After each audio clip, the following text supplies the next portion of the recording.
Welcome back to the channel. It is super early today.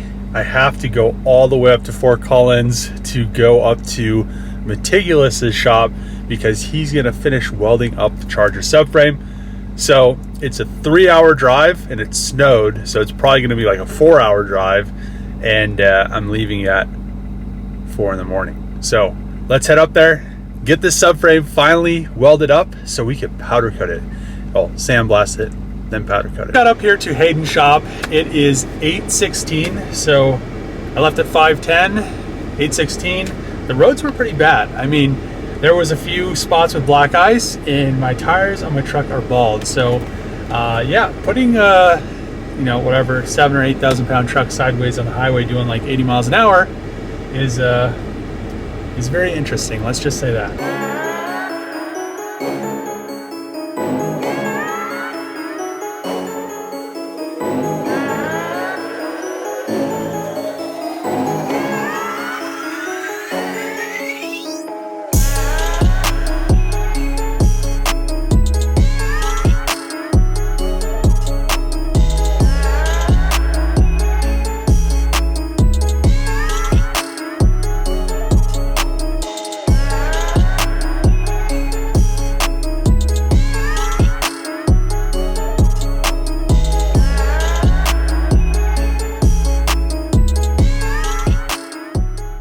Hayden just finished welding up the subframe and everything is now ready to sandblast and powder coat, and everything is finally welded together. I mean, I've been waiting for this to be done for probably the last 4 to 5 months. It's just been trying to find someone because he's so far up in, you know, close to Fort Collins and I'm down in Pueblo, so it's like a 4-hour drive, but it was worth it. So what do you think of the subframe, Hayden? It's beefy. Yeah. It's pretty cool, yeah. I think it's gonna work out pretty cool. It's definitely gonna hopefully handle 1,500 horsepower. Oh, I think you'll be able to do that easy with it. You ain't gonna hurt that thing.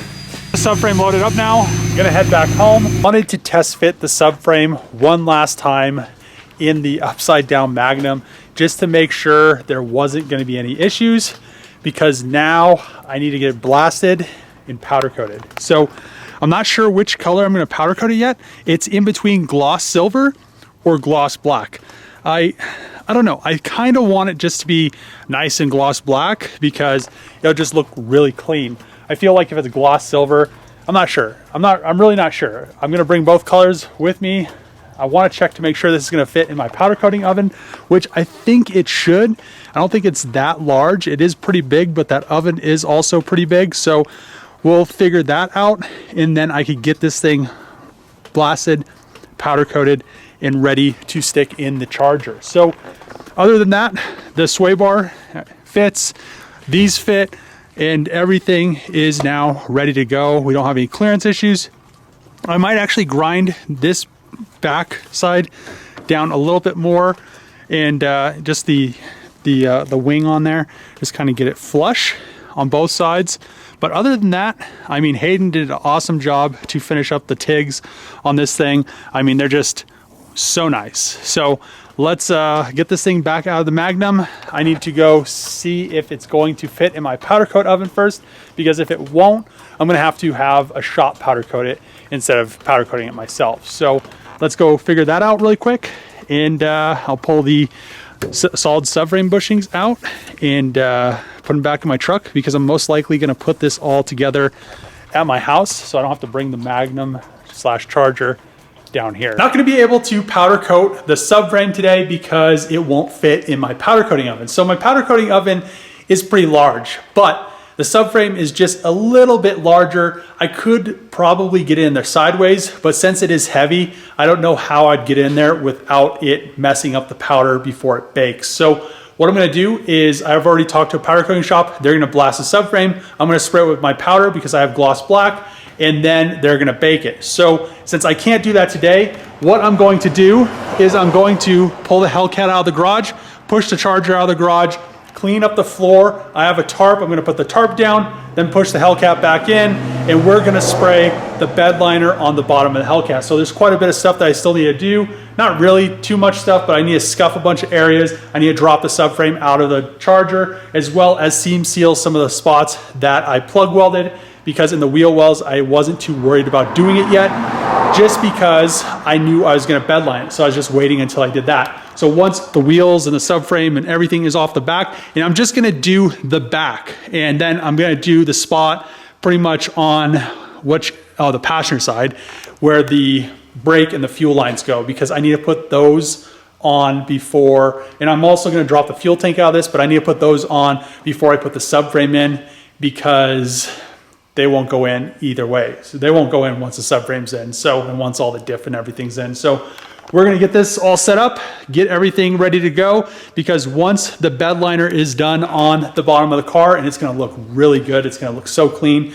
But once it's done, once the powder coated subframe gets back, or once I get that done Wednesday, then Thursday, we can get this subframe in the car with all the suspension. And I'm super excited to finally see this thing not a monster truck anymore with some nice wide wheels, because we'll throw the Trackhawk wheels on there. Once I got the Trackhawk wheels on there, I'll know how much wider of a wheel and what offsets I need to do.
I now have the charger ready to spray the Raptor underneath, besides covering it with some plastic. So I got everything seam sealed, and I did it a little bit better than factory. So the factory just gets this one side. I got both, and then made sure it sealed that edge really nice. I also got up here really good, and then back here really, really good, just so there wasn't any worries of water getting back there. There's also a few spots that I reconnected. So right here, I reconnected that. So now what I'm gonna do is I'm gonna cover with plastic, and then we can get to spraying. So I got tape on all the studs, just so we don't get any of the undercoating, or technically the Raptor bed liner, on those. And it's just gonna be a nice kind of semi-gloss finish. It'll just cover everything, and it'll make it really nice because it'll protect it, that extra protection from, you know, road debris and rust. And have the charger all the way masked off with the plastic, and it was really nice because on the side skirts there's like this little gap, and I could tuck the plastic into it. So up here I taped it. We are now ready to spray. There's two clips under there that hold the brake lines off, or brake lines in, that I want to pull out. So when I spray it, I don't spray the brake lines, or not the brake lines, but those clips, and then we'll have everything ready to go. I ended up getting this bed liner in a can, and this is the stuff that has the hardener. So this little red cap on the top, you puncture it, or it pushes this pin to puncture the can, and then you shake it up really good. I've already shaken these cans for about 2 minutes, but then I'll probably shake them up for another like minute to make sure everything's mixed.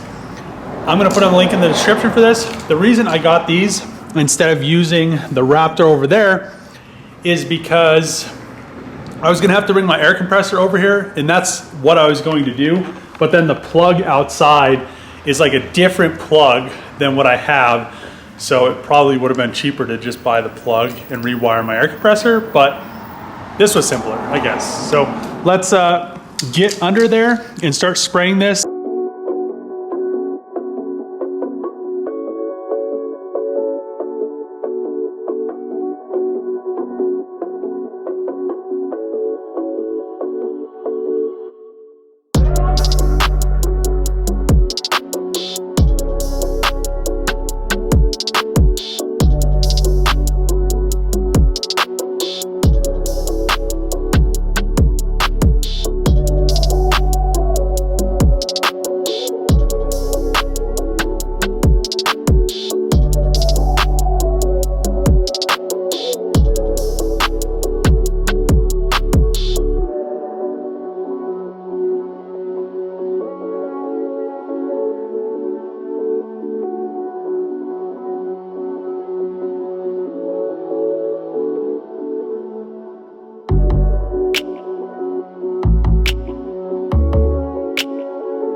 Finished spraying the bed liner out of the aerosol cans, and I'm going to say they have extremely high pressure. So if you've never used them before, when you spray it the first time, just go a little bit further back. Also, another thing, doing it this close to the ground probably wasn't the best idea. I didn't notice that it was going to be such a fine mist, and then I put my hand on the towel and it was just all covered in the bed liner. So I got everything nice and coated. Another thing to note is the aerosol cans produce a finer texture than the kit with the gun. So when I coated my bed in my truck, it has a lot coarser finish, but I really like how this looks compared to that, just because this is underneath the car.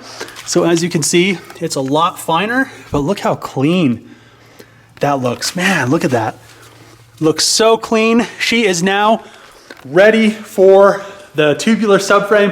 I'm gonna powder coat that tomorrow. We'll throw that tubular subframe in. We'll put all the suspension on, get the wheels, coilovers. She is gonna be sitting pretty. But before I end this video, I want to reiterate, I have the Chief Donut Maker video.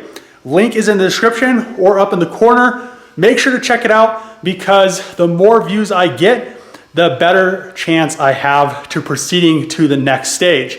Hopefully, I think that's how it's gonna work. So if you guys like Dodge content, and I have a lot of Dodges and cool stuff, I know this has taken a long time, but this thing is trick. There's so much engineering that I put into this. So once we get to the final stage of just bolting the engine in and interior stuff, it's gonna be home sailing. Once the front subframe's done, home sailing, but the rear one's done now. But I'm gonna end the video here. Make sure to check that video out. I'd really appreciate it. And if you're not subscribed, make sure to click the subscribe button, throw a thumbs up, throw a comment below. As always, see you guys next time.